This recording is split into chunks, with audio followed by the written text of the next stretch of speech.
This is a custom PS5 controller with a bunch of pro-level mods that might make it the best PS5 controller on the market. And yet, I don't think I'm sold on it. And not just because I've been an Xbox kid all my life. Let me explain, starting with all of the modifications that this thing has had done to it. Checking out Get a Grip Gaming's website, you'll find their interactive configurator, where you can go through all of the options. You have 8 colour options for the front shell, the same set for the touchpad, the trim buttons, the D-pad, the menu, home and joystick sort of caps themselves, the joystick rings, bumpers and triggers, and of course the back shell too. But colour isn't the only customisable option. No, the real magic is under add-ons. In here is where you'll find either the 2 or 4 extra back paddles or the 8 remappable buttons, plus Hall effect joysticks, tactile face buttons, and tactile bumpers and triggers. There's a lot to talk about there, so let's start at the back with these buttons. I opted for the 8 remappable buttons here, which themselves come with 2 different button cap options. This more sort of dished concave option, or these domed convex tips, which I much prefer. They just pressure fit onto the stocks of the switches themselves, which technically isn't ideal, especially long term, but I mean works good enough at least for now. The buttons are laid out with 3 per grip at the back, plus 2 more up at the top by the USB-C port and triggers. They're placed reasonably well, although don't quite line up with my fingers, making it a little awkward to try and press them individually. I did find that I also pressed them by accident too when just trying to hold and grip the controller, which isn't ideal. I feel like the 4 paddle option might actually be the best sort of choice there, at least for my hand size, although it is worth noting that if you do claw grip your controller, those 2 extra buttons at the top would likely be invaluable, and depending on your hand size, you may find these are actually perfectly positioned, and so I won't levy too harsh a judgment on that front. I would say that they don't feel exactly premium. They feel pretty loose, which doesn't feel amazing. There really isn't much travel to the switches either. It's clearly just a little tactile switch inside the self-tapping screwed on backplates, hence the lack of travel, which, you know, it kind of is a bit of a limitation from making this a sort of optional extra rather than building it into the rear shell itself.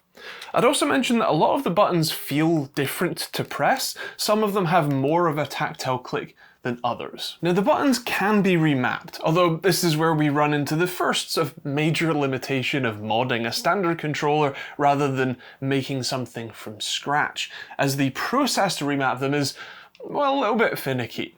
You need to hold L1, R1 right on the D-pad and square to put the controller into the remapping mode. Then you press a valid button along with one of the custom buttons, and that pairs the 2. What is a valid button? I hear you ask. Well, that would be the face button, so square, triangle, X, O, and the D-pad. No bumpers, no L3 or R3, just the D-pad and the face buttons. Literally all 8 of those can be a direct copy of an otherwise accessible button, as in there is one remappable button for each one valid button, which mostly just means that you probably won't be remapping them much once you get used to whatever layout you want to set up. The next biggest mod is the joysticks. One of the biggest problems with basically all controllers is the damn joysticks start to drift. That happens because the joysticks are made up of potentiometers, physical brushes that wipe over a surface, and that movement wears them out, and gunk gets in there too, which only makes it worse. And so you end up with an incorrect signal from the stick, and eventually it will just stop working outright. That's really annoying. So to have the option to swap these out for Hall effect sticks, these use magnets and a sensor, meaning there's no physical sort of contact and there's nothing to wear out and basically no drift ever, is really cool. While TMR sticks are the new hotness, Hall effect is still great, and these feel great to the touch.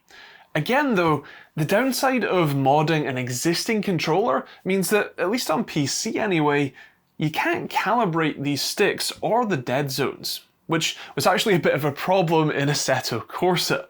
Even perfectly still and centered, not touching them at all, the game was receiving constant jittering from the stick, to the point where the steering wheel was just snapping left and right non-stop. As a point of contrast, Razer's Wolverine V2 Chroma and V3 Pro controllers that I've reviewed this year, videos in the cards above if you're interested, have a custom controller app which lets you change the dead zone settings, remap the buttons, and even a prevent double dead zone setting too. And the PlayStation version gets a mobile app that lets you control all that as well. That's the benefit of building a fully custom controller rather than modding an official one. It's worth noting that there is an open source joystick calibration tool that you might be able to use, and of course connected to a PS5 you'll likely have more settings available than I do on PC, but the disparity is pretty obvious. Moving on to the other unique feature, the haptic triggers, this one is for the FPS gamers. Instead of your usual trigger movement being quite a bit of travel, these ones have basically been locked in place and a clicky switch inserted inside, so you get an instant reaction from pressing them. For usually aiming and shooting, this should be a competitive advantage in FPS games, although there are a few things that you should know about this option. PlayStation 5 controllers have a feature called adaptive triggers. You can basically think of it like force feedback built into the trigger itself. It's a niche but really pretty cool feature, and of course if your whole trigger is just locked in place, well that's not gonna work anymore. In fact, the motors needed for that to work are actually removed completely as part of the customization process, so that feature is gone for good. By default anyway, the haptic motor, the rumble, is also removed too. Again, for competitive FPS games that's a pretty common mod, but it's worth noting that the motor is outright removed when the controller is customized, so unless you ask for them to leave it in instead anyway. Again, using the Razer controllers as a point of comparison, they also have tactile switches for triggers, with an adjustable or slide-in sort of locking mechanism, meaning that the controller can both work for FPS games and for racing games, for example, without having to compromise on either experience. The same goes for the vibration, as this can be controlled in their software to be turned completely off for FPS games and then just turned back on for something more casual. That's the benefit of having a purpose-built controller over a modded one. I should also note that my left trigger is really pretty stiff. The FAQs say that you just need to push on it really hard a few times to sort of reseat it, but nothing I've tried has helped. You can see how the trigger isn't aligned correctly. The right trigger lines up nicely with the right bumper, but the left one just doesn't line up at all. I don't know if this is shipping damage. They do ship it in this nice hard carry case and in a bubble wrapped box, so it doesn't look like it, or an issue when it was put together, but it just means that it's really stiff and often doesn't actuate the switch. I'll have to pop this open at some point to see if it's something that I can fix. I should mention that the tactile face buttons do feel pretty nice compared to the more mushy standard buttons you'd get on a regular PS5 controller. Again, for the more competitive player, this is definitely an option geared towards your playstyle. I would say that I prefer the mecha tactile switches that Razer uses in their controllers though.